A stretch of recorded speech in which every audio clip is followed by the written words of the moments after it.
대한민국 근현대사를 환경적 세계관으로 알리고 전하는 대한역사문화원의 한국근현대사 바로 알기 특강입니다.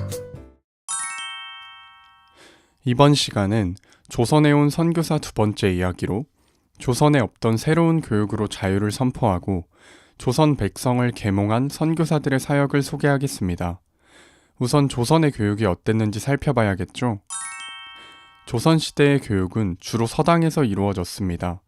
그리고 좀 더 높은 수준의 교육은 향교나 서원에서 이루어졌습니다. 주로 천자문, 사자소학, 소학, 명심보감, 사서오경 등 유학의 기초를 둔 학문이었습니다. 당연히 폭넓고 다양한 교육은 아니었고 유교와 주자성리학의 세계관만을 가르치는 교육이었죠. 유교와 성리학의 경전만을 공부하다 보니 조선을 이끌어가던 양반들은 자연스럽게 주자성리학의 노예가 되어버린 것입니다. 그 교육의 결과로 조선은 산업공상의 원칙에서 벗어나지 못하고 철저한 신분사회를 만들었고 조선 백성은 종의 멍에를 짊어진 채 고통받아야 했습니다. 그런 조선의 백성을 자유롭게 하기 위해 선교사들은 조선을 자유롭게 할 가치를 가르치는 학교를 세우기 시작했습니다. 우리나라의 교육제도는 유치원, 초등학교, 중학교, 고등학교, 대학교와 대학원으로 구성되어 있습니다. 단계별로 더 깊이 있는 교육으로 이어져 가죠. 초중고교에서는 보편적으로 언어, 수학, 사회, 경제, 역사, 과학, 윤리, 예체능을 고루 가르치고 있습니다. 조선의 교육이 우물안 개구리와 같은 교육이었다면 지금 우리의 교육은 폭넓고 깊이 있는 교육이 되었습니다. 이런 교육제도는 언제부터 시작되었을까요? 우리 대한민국의 체계적이고 수준 높은 학제는 바로 아펜젤러 선교사에 의해 시작되었습니다. 아펜젤러 선교사는 언더우드 선교사와 함께 1885년 4월 5일 제물포에 도착했지만 갑신정변 후 혼란해진 조선의 상황 때문에 잠시 일본으로 가야 했습니다. 그리고 6월 20일 드디어 제물포항을 통해 조선에 입국했고 7월이 되어서야 서울에 도착했습니다. 그는 한국 교회사에서 근대교육의 아버지라 불리우는데요. 그 이유는 바로 조선 최초의 근대식 교육기관인 배제학당 때문입니다. 배제학당의 시작을 두고 약간의 의견차가 있는데요. 아펜젤러 선교사가 한옥의 방 2칸을 개조해 2명의 청년을 가르치기 시작한 1885년 8월 3일이라는 주장과 고종에게 배제학당이라는 이름을 하사받아 정식으로 학교를 시작한 1886년 6월 8일이라는 주장입니다. 둘 다 맞는 말이지만 아펜젤러 선교사가 직접 기록한 문서를 보면 1886년 6월 8일을 배제학당의 시작이라고 말하고 있네요. 배제학당은 학교 문을 연 이래 점점 성장해 갔습니다. 물론 시작부터 살짝 고비는 있었지만 말이죠. 배제학당은 학생 수가 늘어나면서 1888년 조선의 학당과는 전혀 다른 르네상스 양식으로 지어진 조선 최초의 서양식 학교가 되었습니다. 배제학당은 겉모양만 새로웠던 것이 아닙니다. 배제학당은 조선 최초의 근대식 교육기관으로 영어, 한국 언문을 기본 교과목으로 하여 학년에 따라 수학, 과학, 역사, 지리, 체육, 음악, 미술, 의학까지도 가르쳤다고 합니다. 그리고 조선 최초로 과학교육을 시작했다고 하네요. 뿐만 아니라 토론 수업을 통해 스스로 생각하고 결정하는 주인의식을 심어주었죠. 당시 유교적 세계관 속에서 살던 조선 사람들에게 새로운 세계관을 심어주어 폭넓은 시야를 가지게 해주었던 것입니다.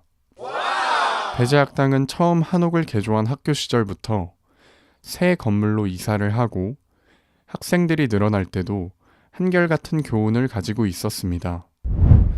요기되자 당위인력, 즉 크고자 하거든 남을 섬기라 라는 것입니다.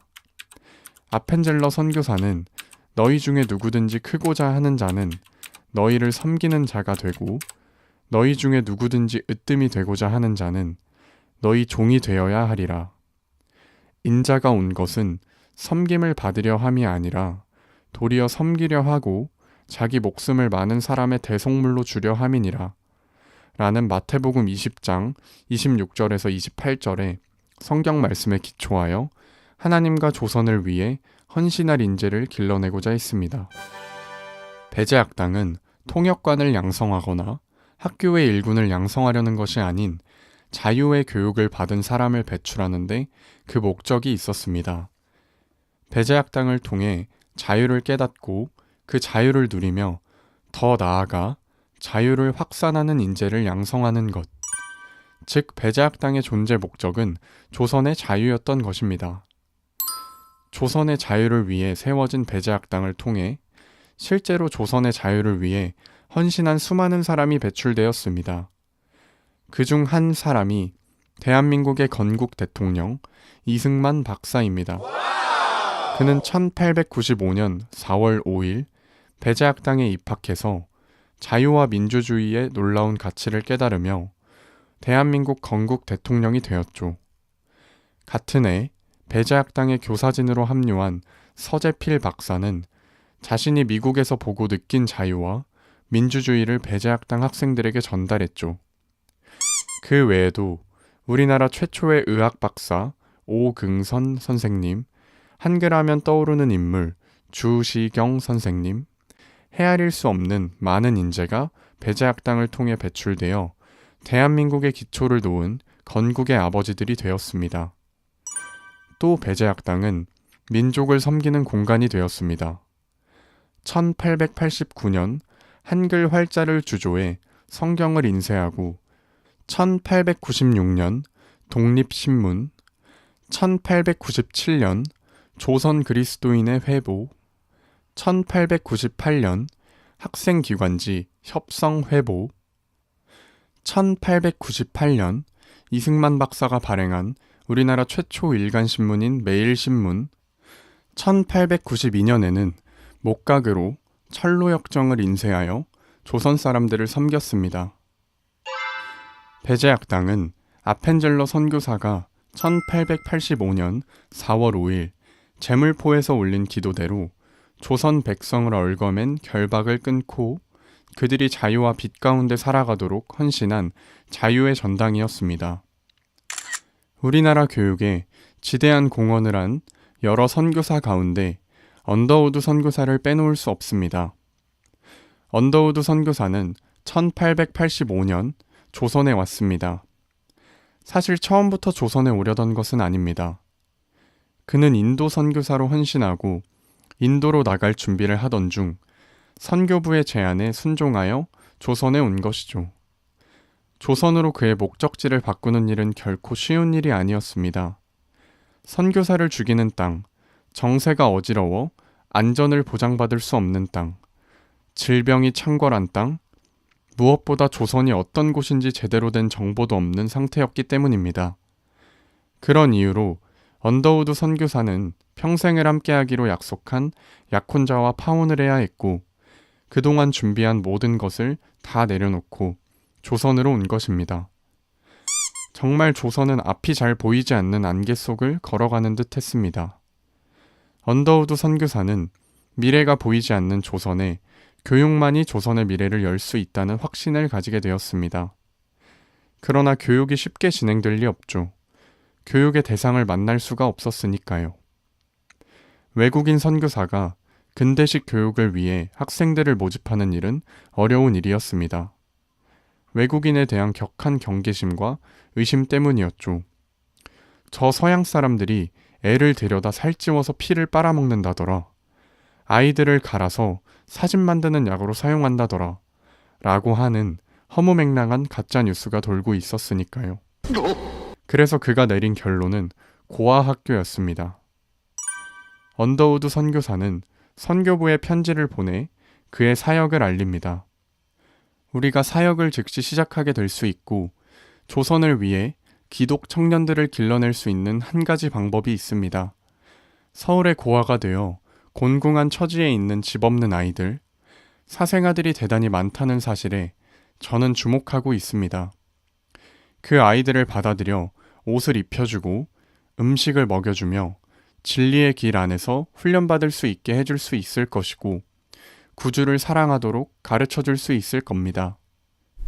그렇게 고아나 길거리에 방치된 거지 아이들을 데려다가 입히고 먹이고 양육하면서 교육을 시작하게 된 것이 바로 고아학교 언더우드 학당입니다. 언더우드 학당은 기숙학교로 운영하면서 철저하고 규칙적인 생활을 하도록 교육했는데요.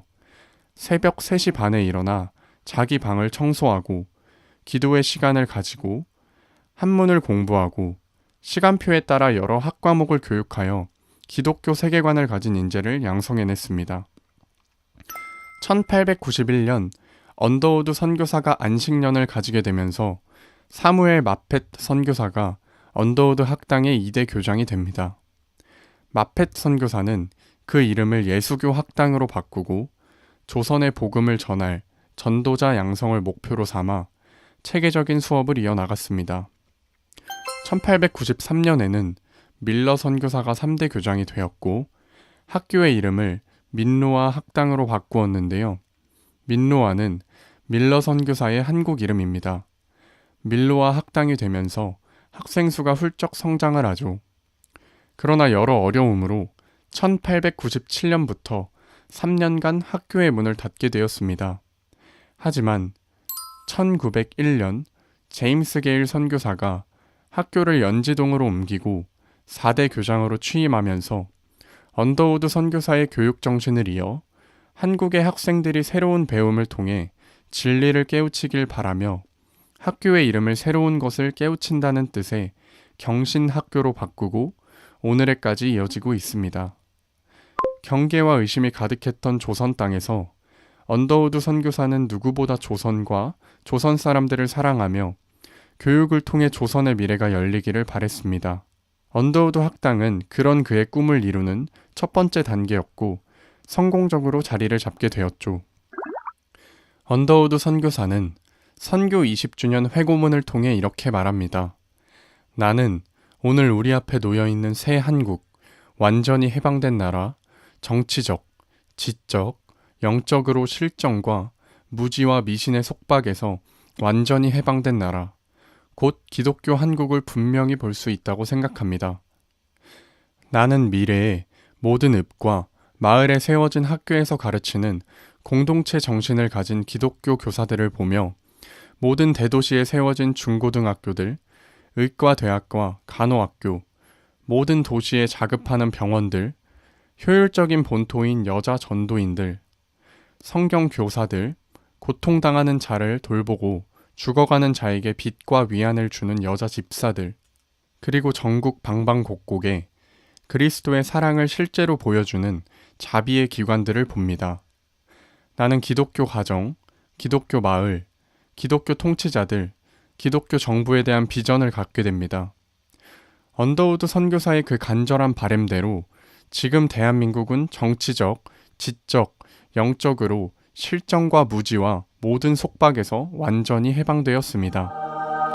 언더우드 선교사는 초, 중 등 교육과정을 넘어 고등교육기관을 설립하여 기독교적 리더십으로 한국의 미래를 이끌어갈 전문성 있는 인재를 양성하고자 하는 더 큰 꿈이 있었습니다.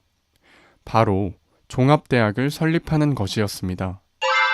그렇게 세워진 학교가 바로 연세대학교입니다. 연세대학교는 현재 국내 대학 중 세 손가락 안에 꼽히는 최고의 대학 중 하나가 되었습니다. 사실 연세대학이 세워지기까지는 우여곡절이 많았습니다. 언더우드 선교사가 본격적으로 대학 설립 준비에 착수할 무렵 이미 일제 식민 통치가 시작되어 일본의 반대를 극복해야 했고 또 평양의 숭실학교 대학부와 장로의 신학교가 세워져 있었던 터라 선교부의 지지를 받기 어려웠던 것입니다. 그러나 언더우드 선교사는 끝까지 포기하지 않았고 그 결과 수많은 인재들을 양성하는 국내 최고의 대학이 탄생한 것이죠. 안타깝게도 연세대학의 전신인 연희 전문이 정식 인가가 난 1917년이 되기 직전인 1916년 언더우드 선교사는 하나님의 부름을 받고 세상을 떠났습니다. 비록 그가 학교의 발전을 눈으로 직접 보지는 못했지만 연세대학교의 역사 속에는 언더우드의 숭고한 정신이 살아있을 것입니다. 그의 장례식에서 에비슨 선교사는 이렇게 말했습니다. 그의 동료 사역자들은 그의 위대한 믿음, 왕성한 활동, 넘쳐흐르는 열심, 그가 옳다고 믿는 것을 끝까지 붙잡는 인내가 없었더라면 이 대학이 결코 이루어지지 않았을 것임을 결코 잊지 않을 것입니다. 우리 가운데 많은 사람들은 이 대학의 완전한 발전이 그에 대한 가장 큰 기념이 되고 그 대학이 다가올 미래에 한국의 사상과 활동에 미칠 지속적이고 지대한 영향력의 측면에서 그의 풍성한 삶의 영광스러운 면류관으로 증명될 것을 믿어 의심치 않습니다. 정말 에비슨의 고백처럼 언더우드 선교사의 인내로 연세대학이 세워졌고 그곳에서 대한민국의 지대한 영향력을 행사하는 인재들이 배출되어 대한민국의 자유로 이어진 것이죠. 메리 스크랜튼 선교사는 미국 감리교에 파송받아 조선에 온 첫 번째 여성 선교사입니다. 1885년 6월 20일 52세라는 당시로는 많은 나이에 아들 가족과 함께 3대가 조선에 왔습니다. 대부분의 선교사가 그렇듯 스크랜튼 선교사가 조선에 온 배경에는 하나님의 놀랍고 섬세한 인도하심이 있었습니다. 1869년 미국 트리몬트 스트리트 교회에서 복음을 듣지 못하고 죽어가는 세계 각지의 여성들에게 복음을 전하기 위해 여성 해외 선교회가 조직된 것입니다. 그로부터 14년 후 1883년 9월 미국 오하이오주 레베나에서 여성 해외 선교회에서 주최한 지방회 모임이 있었습니다. 그곳에서 조선을 위한 여성 선교회 불씨가 피어났고 그때 스크랜튼 선교사가 그 자리에서 조선 선교를 결심하게 된 것입니다. 스크랜튼 선교사의 기록을 보면 당시 선교사들이 관심을 가지고 선교에 집중한 것은 인도, 중국, 그리고 일본 등이었습니다. 레베나에서 열린 지방회도 역시 인도나 중국, 일본의 여성들에 관한 기도와 헌금 모금을 위해 분주했습니다. 그런데 그 모임에 참석했던 볼드윈 부인이 그 누구에게도 관심의 대상이 아니었던 조선 여성에 대한 이야기를 꺼내놓았습니다. 그런데 한 나이 많고 사랑스러운 볼드윈 부인이 있었는데 하나님께서 그녀의 마음과 눈을 열어주셔서 그곳에 있던 다른 사람들이 잊고 있던 것을 보고 느끼게 해주셨다. 그 부인은 일어서더니 말하기를 자기에게 약간의 돈이 있는데 그것을 하나님께 바치기로 결심했노라고 말했다. 헌금을 선교회에 맡겨두고 적당한 때에 조선이 문을 열고 복음을 받아들이게 될 때 사용하기를 바란다고 소원을 피력했다. 그 부인은 자신의 헌금이 기초가 되어 더 많은 기금이 빨리 모아지고 조선에 있는 여성과 소녀들이 예수 그리스도 안에 진리를 깨닫기를 간절히 소원한다고 했다.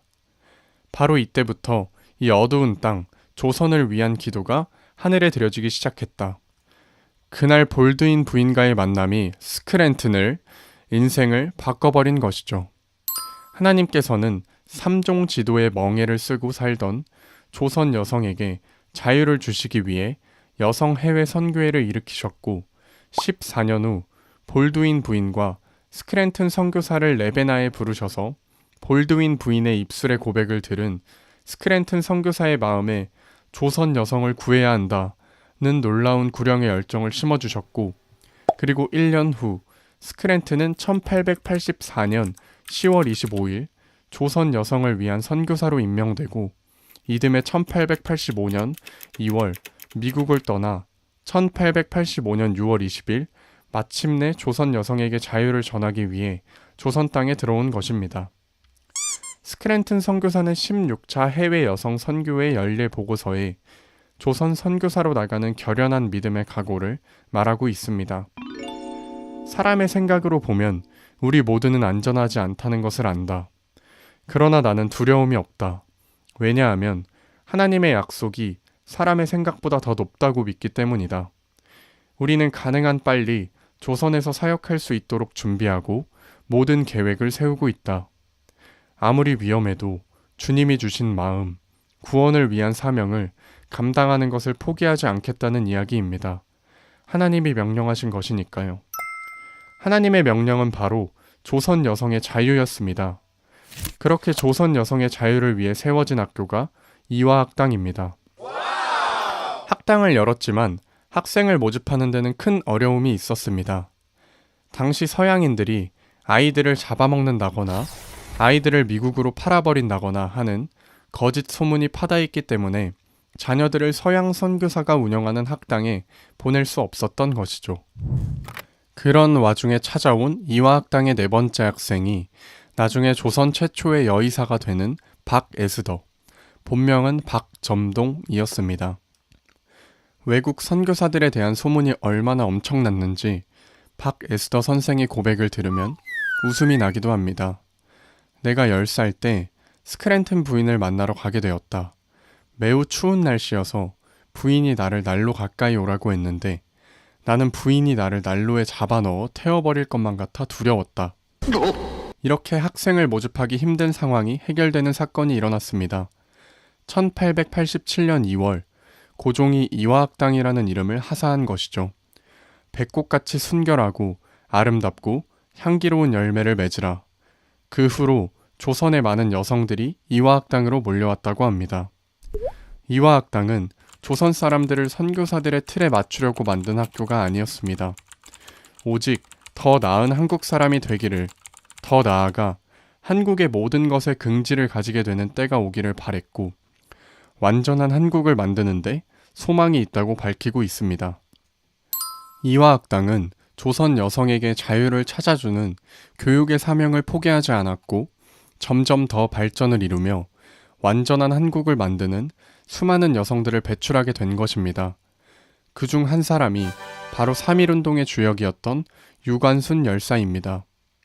이화학당을 시작으로 조선에는 정동여학당, 개성호수돈여학교, 평양정의여학교, 부산일신여학교, 평양숭현여학교, 인천영화여학, 서울배화여학교, 광주수피아여학교 등의 여학교들이 세워져 조선 여성들에게도 교육의 기회가 열리게 되었습니다. 스크랜튼 선교사는 이화학당을 통해 조선 여성들에게 자유의 문을 열어주기를 간절히 바랬습니다. 나는 믿고 있다. 이곳에서 이 땅 조선의 여인들이 인간의 권리를 찾는 문이 열리기 시작할 것이다. 믿음은 바라는 것들의 실상이요, 보지 못하는 것들의 증거라고 말씀하셨다. 우리가 바라는 것, 말씀을 믿고 바라는 그것이 실상이 되어 든든한 건물이 세워지고 그 건물 속에서 어느 나라 여성보다도 당당한 딸들이 늠름하게 걸어 나올 날이 있을 것이다. 이 일은 주님께서 시작하신 일이다. 스크랜튼 선교사의 기도대로 이화학당은 이화여대로 성장했고 그곳에서 어느 나라에도 뒤지지 않는 멋진 여성들이 배출되어 대한민국의 자랑이 되었습니다. 많은 여성들이 선호하는 학교가 되었고 훌륭한 인물도 많이 배출한 이화여대. 그러나 안타까운 것은 동성애자 모임들이 만들어지는 학교, 페미니즘에 앞장서는 학교가 되어버렸다는 것입니다. 이렇게 된 가장 결정적인 이유는 역사를 가르치는 일에 소홀했기 때문일 것입니다. 1886년 배제학당이 설립된 이후로 일제의 나라를 빼앗기 직전인 1909년까지만 해도 950개의 기독교 학교가 설립되었습니다. 기독교 선교사들은 자신의 이익을 위해 이 땅에 온 것이 아닙니다. 오직 조선의 자유, 조선 백성들에게 자유를 찾아주고자 했습니다.